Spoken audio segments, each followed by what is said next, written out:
Bien le bonjour, on se retrouve pour un coin lecture. Session mini-lecture 3. Chaque fois que j'aurai des livres de moins de 200 pages, enfin, là il y en a un qui fait moins de 300 pages plutôt, je vous ferai des petites sessions comme ça. Donc on va commencer avec le plus gros de la sélection. Êtes-vous ultra sensible de Carole Pirotte. J'ai pas notifié grand chose. Mais, bah, j'ai pas noté grand chose. J'ai pas conservé grand-chose dans le bouquin. Donc on commence par une introduction où on nous présente le livre. Conseil de prendre un carnet pour prendre des notes. Il y a pas mal d'exercices, hein. À chaque chapitre, il y a un exercice. Regardez. J'ai écrit au crayon de papier, hein. Ça s'efface.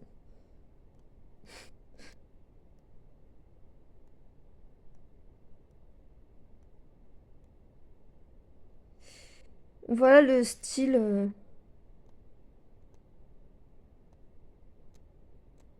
Donc ça se lit, ça se lit très bien, hein. C'est le genre de questions, d'exercice qu'il y a à faire.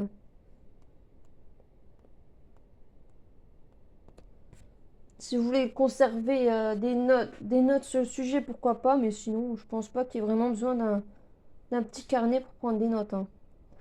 Donc, c'est un livre écrit avec Saverio Tomasella.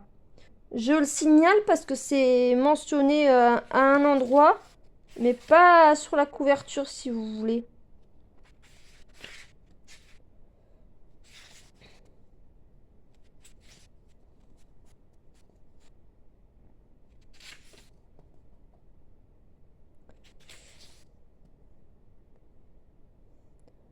Là, regardez. Ici, l'introduit, enfin l'avant-préface, mais la préface, c'est signé par les deux. Donc j'estime que c'est important de signaler que ça a été écrit en collaboration, même si sur le titre, la première page, c'est pas marqué. Comme ça, c'est plus clair pour ceux qui veulent lire le livre derrière. On nous présente la supersensibilité qui touche un quart des adultes. C'est un livre destiné à nous accompagner, à décupler notre puissance. Nietzsche. J'ai pensé à Nietzsche en le lisant. Les personnes les plus sensibles sont aussi les plus mobilisées pour faire évoluer le monde vers plus d'authenticité, de générosité et d'humanité.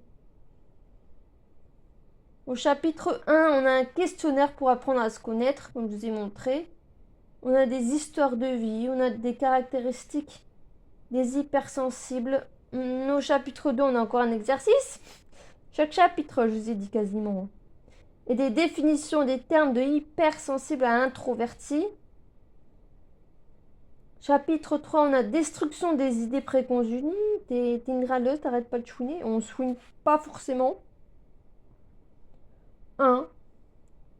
C'est juste que des fois, il y a des personnes qui savent pas s'exprimer avec les hypersensibles et qui sont froids comme des portes de prison. Et aux hypersensibles, on conseille d'apprendre à gérer ses émotions. Ce qu'on fait tous plus ou moins, hein, mais bon. Des fois, c'est pas toujours facile. On garde beaucoup en soi et puis à un moment où ça pète.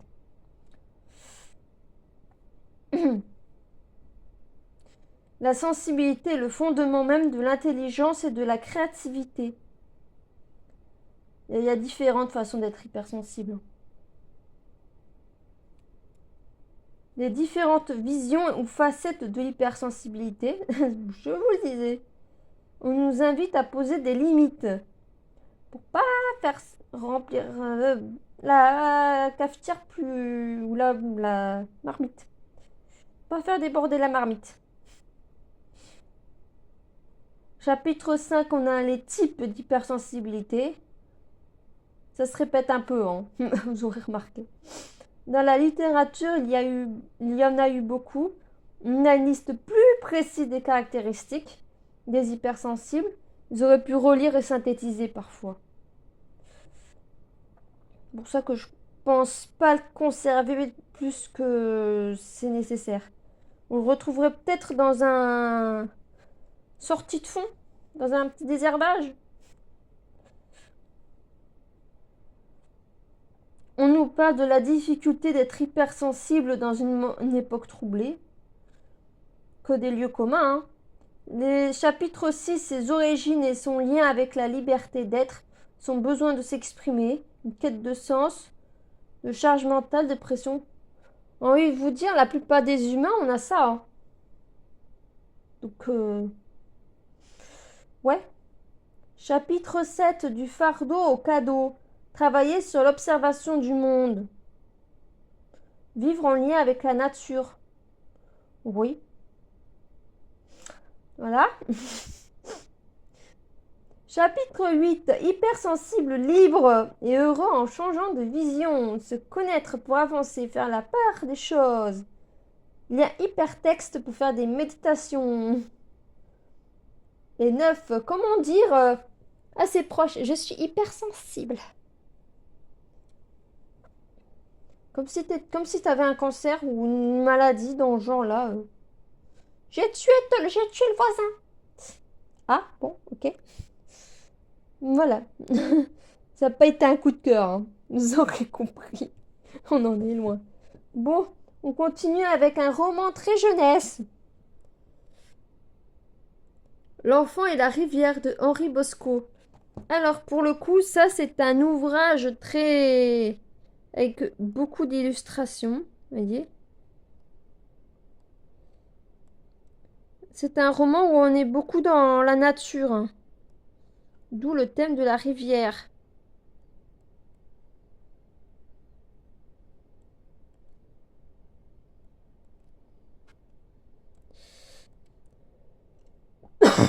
Pardon.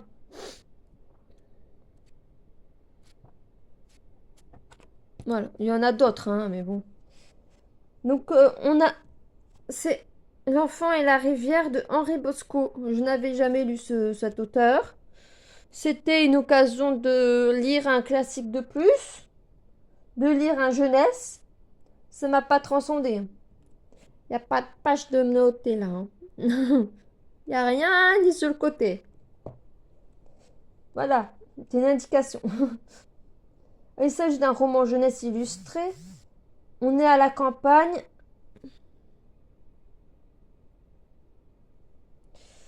L'interdiction d'aller à la rivière parce qu'il y a du danger. On a de la pêche. L'enfant va y aller et se mettre en danger. Il y a une rencontre avec les bohémiens. On est au cœur de la nature. Il y a beaucoup de descriptions. L'enfant va s'échapper avec un petit enfant pendant plusieurs semaines. On va le chercher. On va apprendre à vivre dans la nature. Voilà. Ça a été un petit peu laborieux à lire, mais bon, ça c'est lu. Voilà. Je ne vais pas le garder. Ensuite, le plus haut. Sa sainteté, le Dalai Lama, l'harmonie des mondes. Là, il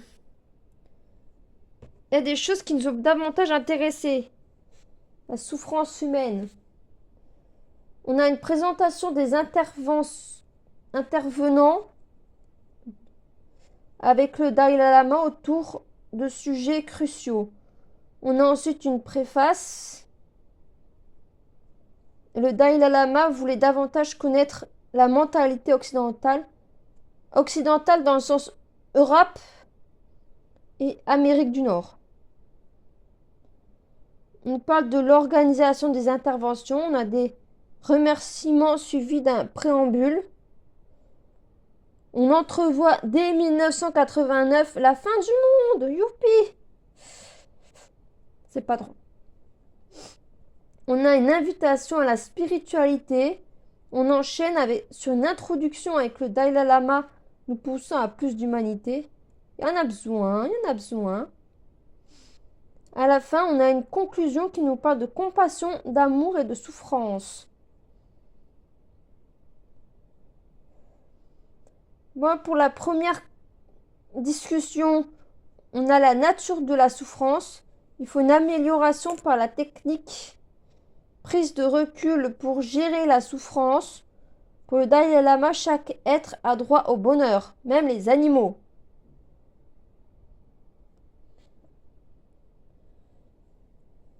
Il y a beaucoup de bouddhistes qui sont végétariens, mais c'est pas une obligation chez eux.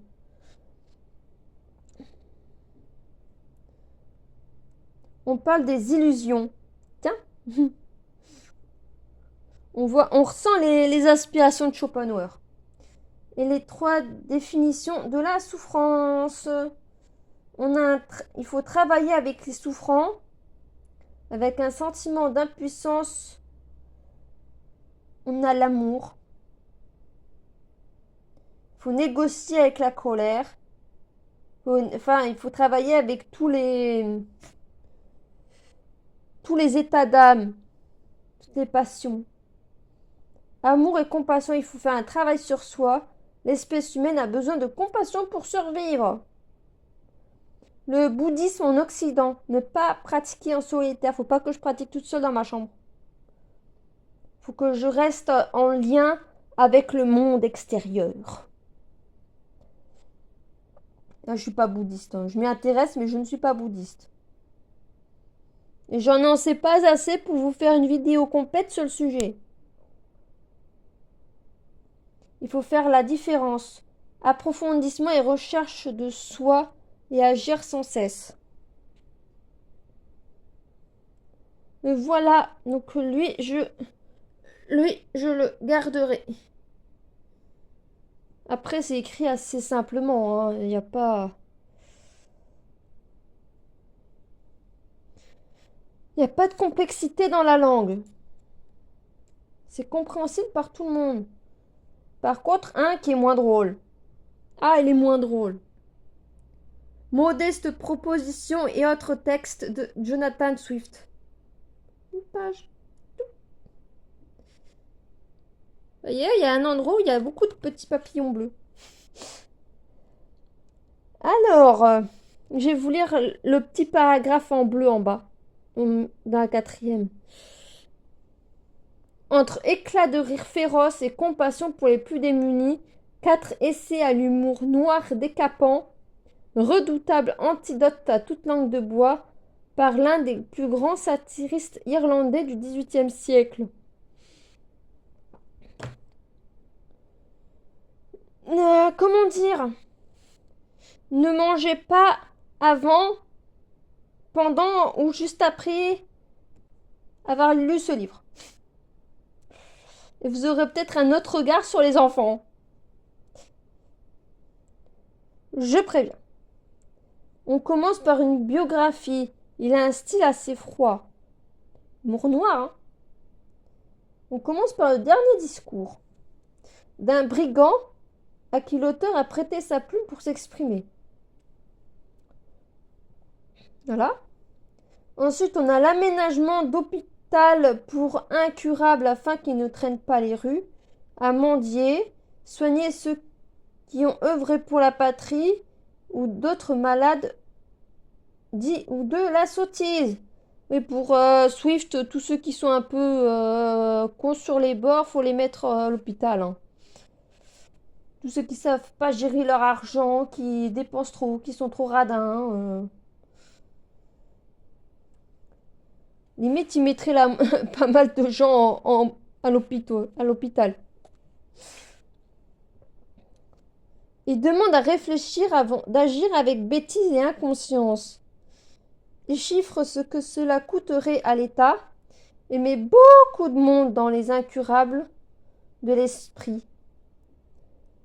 Et il prône l'égalité homme-femme. Ah oui, mais aussi bien les hommes que les femmes dans ces hôpitaux, hein. Tout le monde y passe.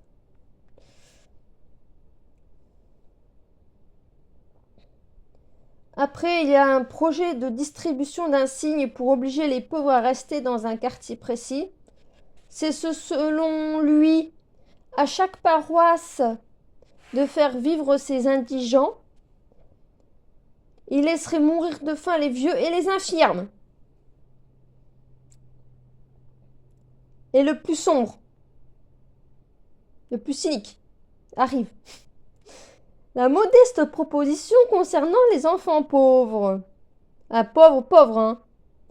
Moi, côté, ça va, je suis pas vraiment pauvre. Quand on dit pauvre, c'est ceux qui vivent en haillons, qui n'ont pas les moyens de s'acheter des livres d'occasion, quoi. Ou qui vivent à 3 dans une chambre, hein.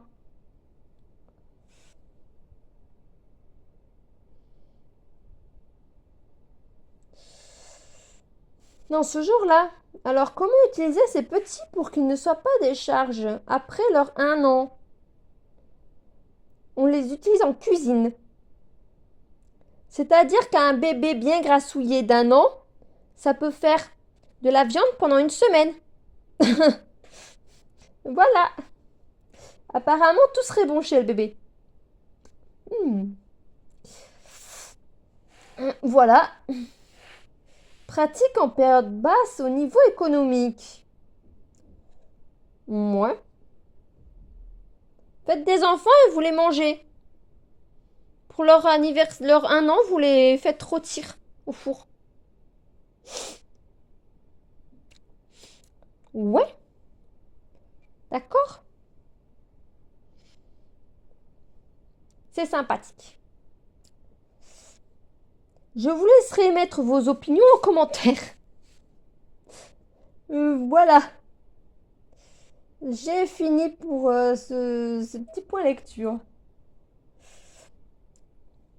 C'est un tout petit texte, hein. Il fait 87 pages. Le plus gros, c'était le livre sur l'hypersensibilité, mais ça se lit bien. Il n'y a pas besoin d'être hyper concentré pour le lire à moitié endormi, c'est bon. Par contre, Swift, je l'ai lu avec plus d'attention dans la journée. Voilà, je vais me charger de voir quand est-ce que je vais vous publier cette petite vidéo. Je vous attends en commentaire et je vous dis à bientôt.